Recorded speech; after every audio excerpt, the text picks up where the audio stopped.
The abstract is the reader's first impression.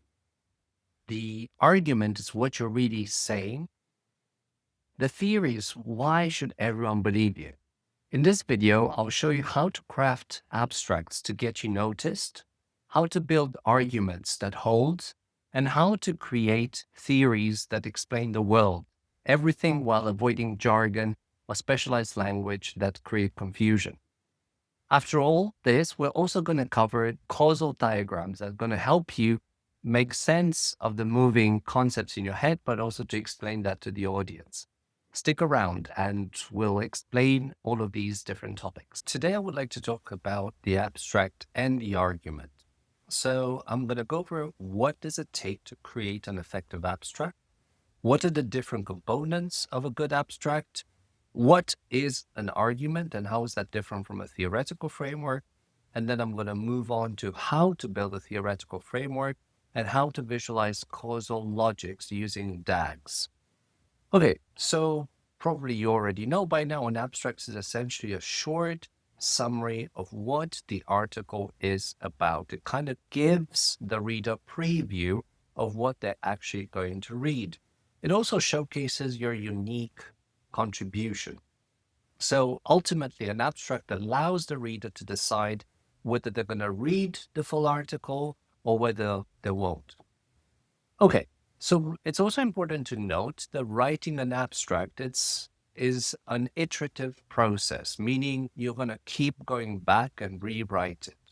So you should start off when you write a research paper with an abstract. It gives you a sense of direction. It gives you a sense of big picture. But also, you should constantly rewrite your abstract as you progress, as you finalize your research. We're going to do some basic exercises here. So previously, I asked you to select 3 articles that you like to model your research after. So take those 3 articles. This is going to help us understand how to write an abstract. It's also important to note that typically articles have between 100 and 250 words. Unless otherwise advised, I would recommend you to keep the abstract to those word limits. Okay, so when it comes to the structure, any abstract will have a broad statement about the topic, a move towards a more specific research question, a method, some discussion of the findings and results, and then a discussion of the wider implications of those findings. In terms of grammar or in terms of tense use, so it's important to properly use present tense for general claims and theoretical arguments, past tense to define the method or to talk about the method that are used in the articles, but also to talk about the findings.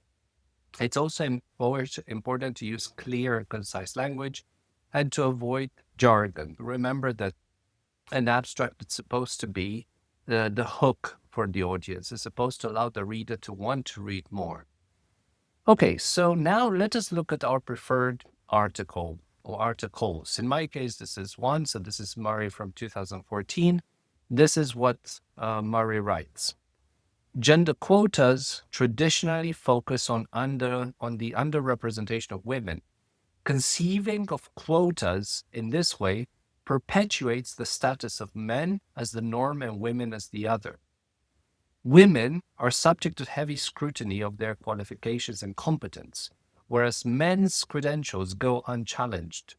This article calls for a normative shift in the problem of overrepresentation, arguing that the quality of representation is negatively affected by having too large a group drawn from too narrow a talent pool.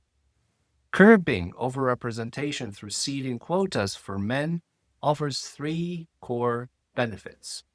First, it promotes meritocracy by ensuring the proper scrutiny of politicians of both sexes. Second, it provides an impetus for providing the criteria used to select and evaluate politicians. Third, neutralizing the overly masculinized environment within parliaments might facilitate better substantive and symbolic representation of both men and women. All citizens would benefit from these measures to increase the quality of representation. Okay, so this was the abstract. So looking at the component, so where's the broad statement? Where's the author's thesis? Here it is, the very first sentence.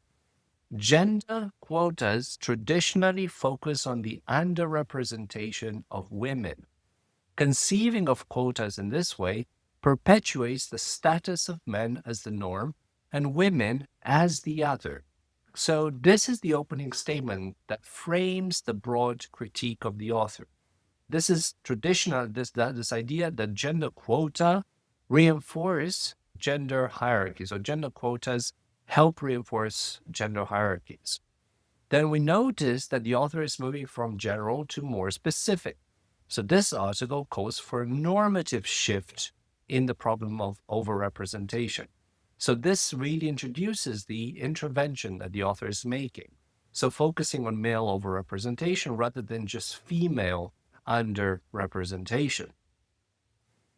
Normally, in any abstract, you'd have some discussion of method. This is probably the exception. This abstract does not have a clear method section. And then it moves on to discussing results or findings. Curbing overrepresentation through ceiling quotas for men offers 3 core benefits, and then it starts enumerating them. So these are the core results, so to speak, of the argument that the author is making. And then finally, this is the discussion of the wider implications. All citizens, this is the last sentence of the abstract, all citizens would benefit from these measures to increase the quality of representation.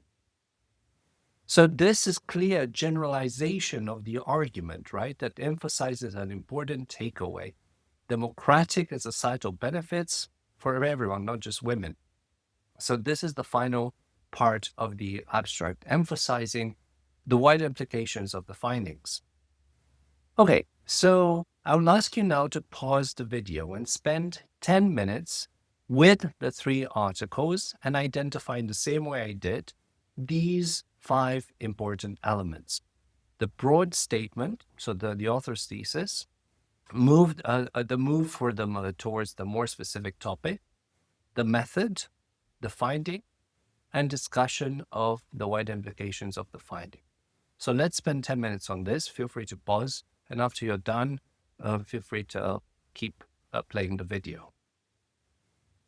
Okay, so now it's time for you to actually produce your abstract. So remember, it doesn't have to be perfect. This is just, even if this is the first time when you're doing it, it's important to have a sense of direction. So write an abstract of what you think your final paper would look like. What are you trying to make? This is, again, going to give you a sense of direction. Spend 10 minutes trying to do this yourself. So pause the video, and once you're done, feel free to continue the video. Okay, so just to conclude, when it comes to the abstract, these are the important takeaways. So you have to start with a statement of the broad topic and what is the scholarly context, meaning potentially what have other scholars have done in this field. Then articulate your research question or the problem that you're trying to solve. You have to specify the method or what kind of approach you're using. So most abstracts have to have that. Then you go on to discuss or mention your findings, and then discuss the wider implications of your findings. So it's important to be concise in the abstract and to stick to typically 250 to 300 words unless otherwise specified. Okay, moving on to the argument and theory, right? So most research articles, especially in the social sciences, include a clear argument and some theoretical framework. So what is an argument? An argument is a central claim that every paper has. So this contains the answer to the research question. For example, negative political ads decrease voter turnout among young people. This is an argument. A theory, on the other hand, is a framework, is something bigger that explains why the argument should be true. So, for example, as you progress in the writing of the article, you'll constantly revise the argument and the theory in response to new insights, meaning other scholars that you've read or other works that you've read, but also in view of your own empirical findings. So similar to the abstract, also writing the argument and the theory is an iterative process, meaning you're constantly going back and revise, rewrite, and so on and so forth.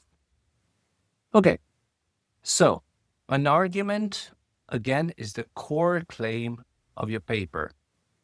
So it has three important characteristics. It's specific, it's contestable, meaning somebody can prove it false, and then answering the research question. So the argument answers the research question. It is not an elaborate claim. It is usually just your position. So the elaborate claim is going to be relegated to the theoretical framework. So more examples here, examples of arguments. Clientelistic parties decrease policy responsiveness, or colonial legacies shape present-day bureaucratic quality. Okay, what is a theory? So a theory is a framework, much bigger than an argument, that tries to explain when an argument should be true by typically identifying the key variables and the important relationships. It also typically provides mechanisms. So how is it that the independent variable is connected to the dependent variable? So typically theories have to be parsimonious, meaning simple, generalizable, meaning they apply to other observations, other contexts outside of the paper itself, and causal. So they try to link some causes to effects. It's also important to note that this is a very sort of causal inference model, a theoretical framework. Within interpretative methods or ethnographic work, there might be some alternative approaches that I'm not covering here. So I'm not claiming that this is the only way to do theory, but in a way, this provides a tick box type of framework that allows you to build us to start thinking about the theory as it relates to your argument. Okay, so how do you go about generating theories? There's two ways here. There's one inductive approach, which means that you're starting with the observations, and there's a deductive approach, which is like guesswork. You start off with some big statements, and then you go out in the field to see whether those statements hold. So inductive means that you're starting from the ground up. You're looking at observations and you're trying to come up with a theory. The deductive approach is the other way around. You start up with a big theory and you go to formulate hypotheses that you test using observations. So here's examples. An example of an inductive approach. So why are slums thriving despite poor infrastructure? And then you build a theory from the answer to that question. An example of a deductive approach, voters prefer parties that maximize their benefits. So this is kind of a rational choice theory, and then you try to see if that holds in specific cases. Okay, so this is a graph that illustrates precisely this logic. They're to some extent interconnected. So for example, induction or inductive approach starts off with the observation that leads you to create some sort of hypothesis, which is the beginning component, the early component of a theory that leads you to the theory, which subsequently leads to another hypothesis, which leads to observation. So this diagram is supposed to show that induction and deduction are to some extent related, right? So even if you start off with a theory, you try to test it on the field, you sometimes have to go back to that theory in view of the results that you have from doing the field work, or the results coming from the data analysis based on the observations on the field. Okay, a theoretical framework has to have a few important components. It has to explain, or it has to contain, the variables that help explain the outcome. It has to explain how those variables are defined conceptually and operationally. It also has to state the hypotheses, more on that in a few slides. And it has to explain the spatial and the temporal domain of the study. Again, I'll explain that in a few slides. Finally, this theoretical framework is really the kind of thing that provides the reasoning for your empirical testing. Okay, So thinking about definition. So within the theoretical framework, it is important to define the main concepts of interest. So here we have to make a distinction between conceptual definitions versus operational definitions. Conceptual definitions are part of the theory building. Operational definitions are connected to the theory, but they're more for conducting empirical tests and for collecting data. So conceptual definition is abstract, and it's supposed to capture what is the main meaning of a concept. So for example, we can define democracy as a system of government in which power is vested in the people. This is different from its operational definition. So we can define democracy as a country scoring above 7 on the polity 4 scale.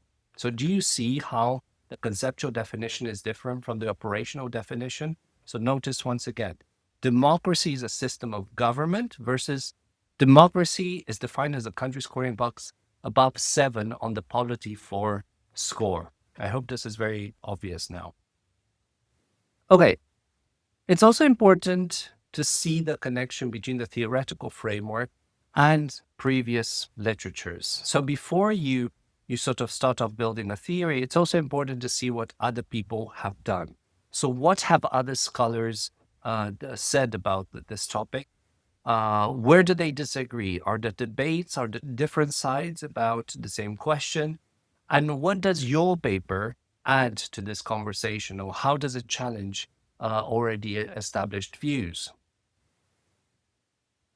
Hypotheses are part of the theoretical framework. So a hypothesis is a testable proposition that derives from your theory that defines a specific expectation about relationships between variables.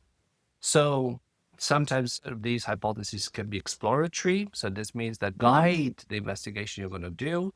Or sometimes they can be just confirmatory, like they help you test your predictions. So here's an example of a hypothesis. As the number of negative ads watched increases, the probability that the person votes decreases. This is a clear hypothesis that has an independent variable and a dependent variable. So here I reiterate again, a strong or a good hypothesis has an independent variable. So this is the cause, a dependent variable, which is the outcome. And sometimes it also has an intermediary or intervening variable. So this fundamentally explains how the independent variable is connected to the dependent variable. So you sometimes have the multiple hypotheses that are generated by the theoretical framework. So here's an example of another kind of hypothesis that has independent and dependent variables. So you have environmental stress, you have the risk of conflict. You may also have migration pressure as an intervening variable. Okay. Variables also have values. So let's imagine we're interested in how environmental pressures affect conflict. So the dependent variable, the outcome, is likelihood of conflict. We're looking at cases that are high conflict versus low conflict. And then we're also looking at environmental stress. We're looking at whether in areas that have high environmental stress, whether those are also the areas that have high conflict. But obviously, within our analysis, we also have to have regions or areas that are low in environmental stress. So this is what we mean by variables and values. So variables are things like likelihood of conflict or environmental stress. Values are things like low or high. Okay. The other important component here is DAG. So DAG stands for directed acyclic graphs. So these are fundamentally visual representations of your causal theory. So this is how we can visualize our theory's assumption before we get to test it. So it's important to draw arrows between the variables. So this helps you deal with confounders or identify confounders, deal with issues like reverse causality, the fact that the dependent variable can also affect the independent variable. It could also help you deal with or identify intervening variables. And then overall, it just helps you think about the testable implications of your theoretical framework. So it's important to note that confounders are kinds of variables that affect both the dependent variable and the independent variable. And it's important to control for them in order to make sure that you have causal effects of your analysis. Okay, this is what a DAG looks like. So you start off with some independent variable. In the kind of randomized control trial language, this means that this is the treatment. A population receives an intervention. Think of a population receives a certain kind of medication that's supposed to cure a particular disease. You're looking at how those patients or those people respond to the treatment, and then you see an outcome. So this is what we mean by independent variable versus treatment, and outcome versus dependent variable, right? So you have here, if you click on show code, you can see how you can notice how you can create the same kind of graph. You can obviously replace the labels here, treatment, with your own variables. So I showed you in the previous video how to use R and how to create chunks. So if you look at if you watch the previous video, you can learn how to install R, how R works, how R Studio works, and then how to use this code in order to produce a graph that looks like this. But again, this is supposed to show a very simple relationship between an independent variable and a dependent variable. A more complicated kind of DAG, directed acyclic graph, is this. So you still have an outcome. Notice it here. You have three kinds of arrows that lead to the outcome. One is the mechanism.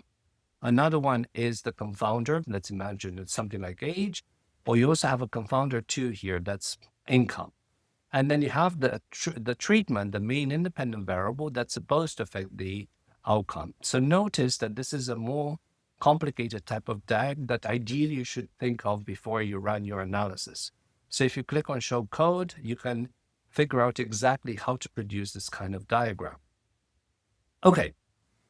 One other important component of your theoretical framework is what is called scope conditions. So this means that every theoretical framework has limits. So this means that it sometimes applies to certain populations in certain contexts or in certain times, but not in all of them. So this is important because this clarifies where your theory applies, where does it hold, and where does it not. So being more careful or being precise about where your framework applies is going to make your paper more credible and more precise. So good theories typically explain when does the theory apply, to whom, or to whom does it apply, excuse me, and under what conditions this theory will not work. Those are the three kinds of questions that you have to think about when discussing scope conditions. Okay, so here's just a recap, thinking about the difference between an argument and a theory. So an argument is, once again, your main claim or your answer to the research question, whereas the theory is like a framework explaining why the argument holds. The argument is very specific to the paper, whereas the theory is more generalizable. It applies to a variety of other cases. The argument is based on evidence, based on logic, whereas the theory is more based on previous literatures, more like causal reasoning. And I provided an example here once again, an argument. Colonial rule reduces trust in government today. A theory, institutions shape attitudes through path dependence. So do you see the difference between colonial rules reduce trust in government today versus institutions shape attitudes through path dependence? Okay, I hope that this is clear. So now it's time to work on identifying how your model articles, how your model scholars talk about their own theory and argument. So take one of the model articles out of the three. Remember that we have three model articles that we should have identified. And let's spend the next 20 minutes trying to answer the following questions. 1, what is the author's argument? 2, what is the author's theory? 3, what are the author's main hypothesis or hypotheses? 4, what is the directed acyclic graph? Can you make it? And 5, what are the scope conditions? So here's an example applied to my model article, to Murray 2014. What is the author's argument?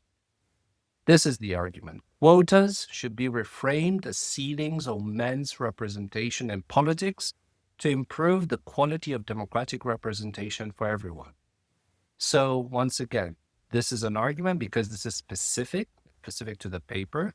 It's contestable because it challenges dominant norms, and it's based on evidence and reasoning, right? What is the author's theory? The following: or overrepresentation of any dominant group, so this is not just men or women, any dominant group leads to suboptimal political representation because it draws from a narrow elite talent pool.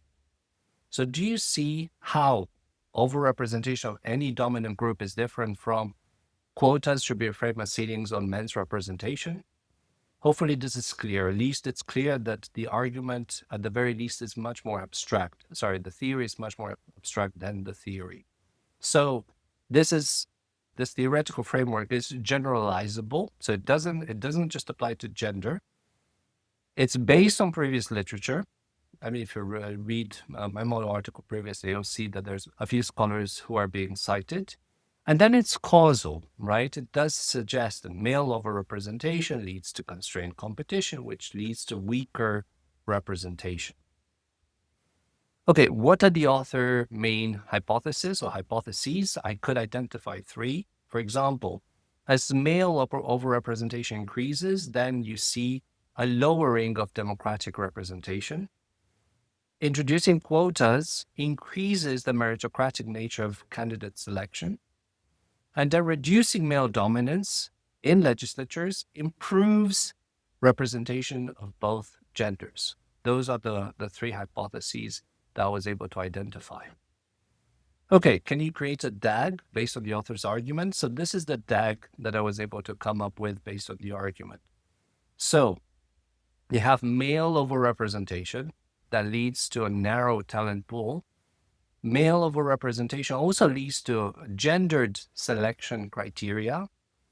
Both of these mean that you have lower scrutiny when selecting men. This leads to politicians who are not as competent or not as talented. And this overall means that you have representatives who are of lower quality. This is kind of the DAG, the directed acyclic graph, that I was able to come up with based on the paper. So it would be great if you can do the same for your model article.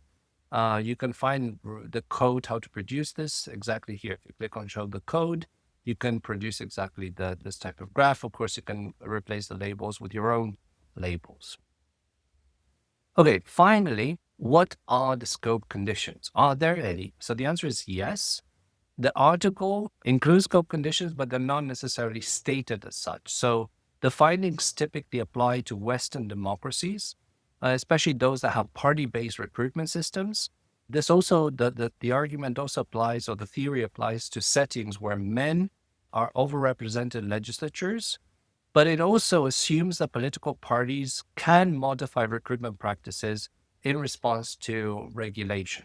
Those are the 3 scope conditions that I was able to identify.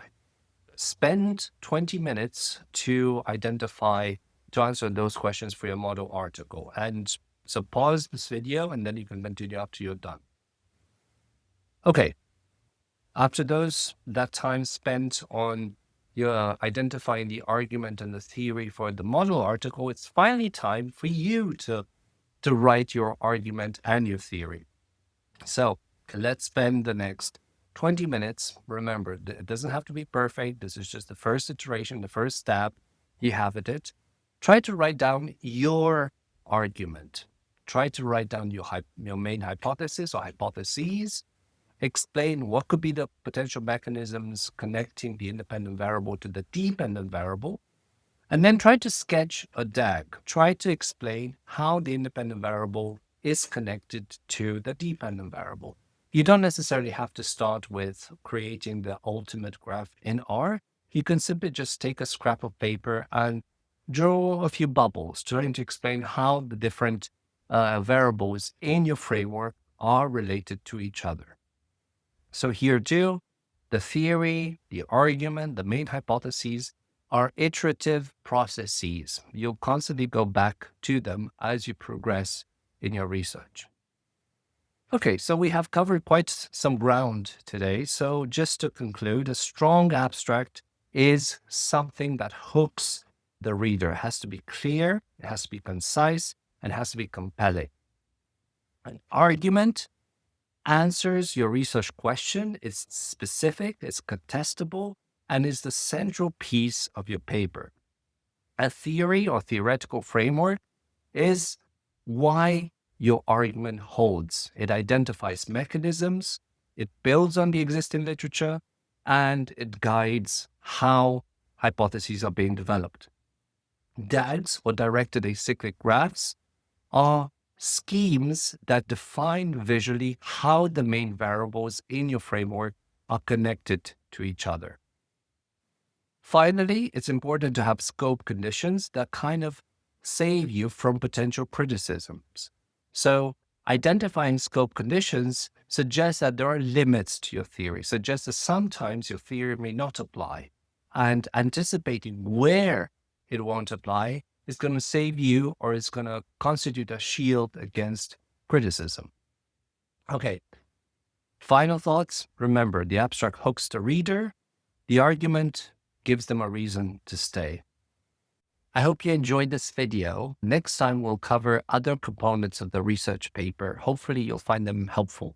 If you have any questions or comments, please leave them in the comment section. Also, don't forget to like the video and subscribe to my channel. Thank you, and see you very soon.